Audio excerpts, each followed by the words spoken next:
Konsulenti tal-Partit Laburista li kienu involuti fit-tfassil tal-pjan għall-enerġija qabel l-elezzjoni tal-2013 spiċċaw fuq il-bord li għażel il-Power Station tal-kumpanija Electrogas wara li l-Partit Laburista rebaħ l-elezzjoni ġenerali. F'dan il-bord fost l-oħrajn kien hemm il-kumpanija Nexia BT. Din l-informazzjoni ħarġet waqt laqgħa mqanqla tal-Kumitat tal-Kontijiet Pubbliċi li fiha kompla jiexed David Gallia, uffiċjal għoli tal-Eni Malta li kien involut fis-settur tal-enerġija u l-Power Station tal-Electrogas. Ix-xut qal li ma jeskludix li kien Konrad Mizzi li ssuġġerixxa l-lista tal-persuni fil-bord ta' evalwazzjoni u qal li qabel l-elezzjoni tal-2013 Konrad Mizzi kien avviċinah biex jagħti xi idejat għal manifest elettorali Laburista.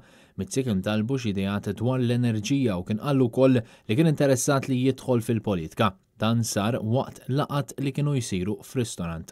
Gallia qal li kien mar il-kwartieri tal-Partit Laburista bejn Jannar u Marzu qabel l-elezzjoni tal-2013 u saħaq li Mizzi kien qallu biex imur jagħti xi idejat. Laqa li fiha kien hemm fost oħrajn Edward Cicluna.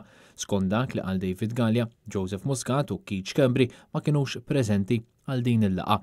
Ix-xogħol qal li hu kien ikkontribwixxa għall preżentazzjoni tal-proposti Laburisti dwar is-settur tal-enerġija fid-9 ta' Jannar tal-2013.